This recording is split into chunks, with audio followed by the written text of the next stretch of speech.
न्याय स्वतंत्र है लेकिन दोषी है, उस पर कार्रवाई निश्चित रूप से होनी चाहिए।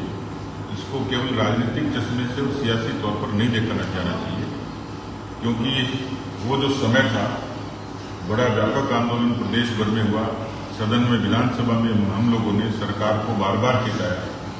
मैं खुद 7 बार इस बात के लिए जेल गया, 2 बार मुझे चोटिल होना पड़ा, और पार्टी के भारतीय जनता युवा मोर्चा से लेकर पार्टी के सभी मोर्चों ने, पार्टी के हर इकाई ने बहुत मजबूती से इसके खिलाफ एक आंदोलन खड़ा हुआ।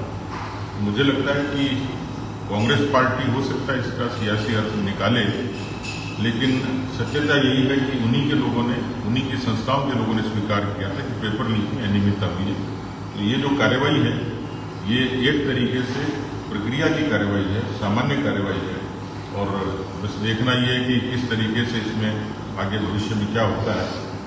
मैं इतना ही कह सकता हूं कि भारतीय जनता पार्टी की सरकार आएगी और पेपर लीक पर पूरे तरीके से लगाम भी लगाएगी, और इस पेपर लीक में जो दोषी लोग हैं उन लोगों को बेनकाब करेगी भारतीय जनता पार्टी की सरकार। इतना मैं कहता हूँ। सर, सीएम ने कहा है कि राजनीतिक प्रतिशोध के कारण ये सारा काम हो रहा है, तो क्या कहेंगे, क्योंकि चुनावी वक्त में ये रेड पड़ी है।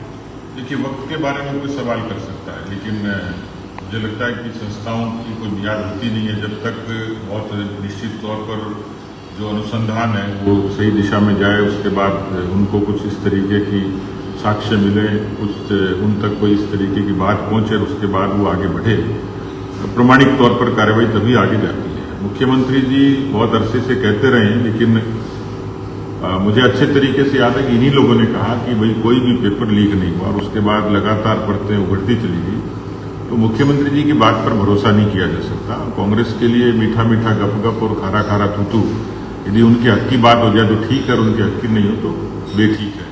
मुझे लगता है कि मुख्यमंत्री जी जरूर इस मामले में उनके पास किसी तरीके का बचाव का कोई उपाय नहीं है, क्योंकि चुनाव है, चुनाव में पेपर लीक एक बड़ा मुद्दा है, और उस मुद्दे के आधार पर मुख्यमंत्री जी का ये बयान हो सकता है कि अपने आप को वो डिफेंस करना चाह रहे हैं, लेकिन एक पुअर डिफेंस है।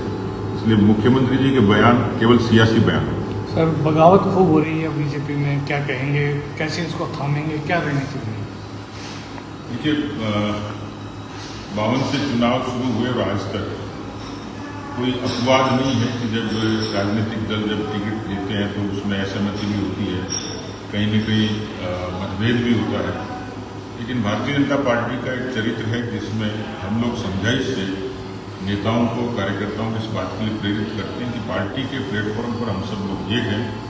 10,000 लोगों ने आवेदन किया, 200 को टिकट मिली, और इस लिहाज से एक बड़ी संख्या से लोग टिकट से वंचित भी होते हैं, लेकिन हम सब लोग इन कामों को ठीक तरीके से कर लेते हैं। समझाइश का दौर जारी है। मैंने आज झुंझुनू में राजेंद्र भांगू जी से बात की है कि वो पार्टी के हक में, पार्टी के लिए अच्छे तरीके से प्रचार करें और जुटें। भविष्य में पार्टी उनकी योग्यता क्षमता के आधार पर निश्चित रूप से उनको सम्मान करेगी। सर, क्या आश्वासन दिया है? पार्टी में आश्वासन कुछ नहीं होता, लेकिन जो लोग राजनीति में काम करते हैं, पार्टी के साथ, पार्टी की निष्ठा के साथ जुड़े होते हैं, उनको पार्टी कहीं न कहीं सम्मान जरूर देती है। सर, अब आगे की लिस्ट कब तक आने की, तीसरी लिस्ट कब तक आने की संभावना है? कल प्रदेश की कोर कमेटी की बैठक है, उसमें प्रारंभिक चर्चा होगी, उसके बाद केंद्रीय चुनाव समिति की बैठक से पहले शायद 2 दिन के अंदर इसकी संभावना है, और उसके बाद ये सूची है। सर, तो प्रियंका गांधी ने कहा है कि मोदी का लिफाफा खाली है और हमारा लिफाफा राहत से भरा है, क्या कहेंगे? देखिए, इस मसले में पार्टी के प्रतिनिधिमंडल ने चुनाव आयोग को भी शिकायत की है, क्योंकि झूठ की बुनियाद पर जिस तरीके से वो लोग खड़े हैं, कांग्रेस के लोग। प्रियंका गांधी जी को मैंने सवाल किया था कि आप राजस्थान उस समय नहीं आए जब एक बच्ची को, नाबालिग बच्ची को जिंदा भट्टी में झोंक दिया था, एक रोटी मांगने वाली अबला की किस्मत लूट ली गई थी, शिक्षिका को जिंदा जला दिया गया था, वृद्धा के पैर काट लिए थे। तो ऐसी अनेकों घटनाएं थी जब प्रियंका जी ने कहा था कि लड़की हूं, लड़ सकती हूं, पर ये लड़की राजस्थान की लड़कियों के लिए नहीं लड़ी। और आज वो आकर यदि झूठ फैलाकर, भ्रम फैलाकर प्रधानमंत्री जी जैसे पद के व्यक्ति पर यदि किसी तरीके से कोई इल्जाम लगाती हैं, वो पूरा जनता ने उस वीडियो को देखा किस तरीके से प्रधानमंत्री जी ने एक जो भेंट है वो अर्पण करी थी। हालांकि देवस्थान पर 1 रुपए की भेंट भी वो भेंट होती है, श्रद्धा होती है, आस्था होती है।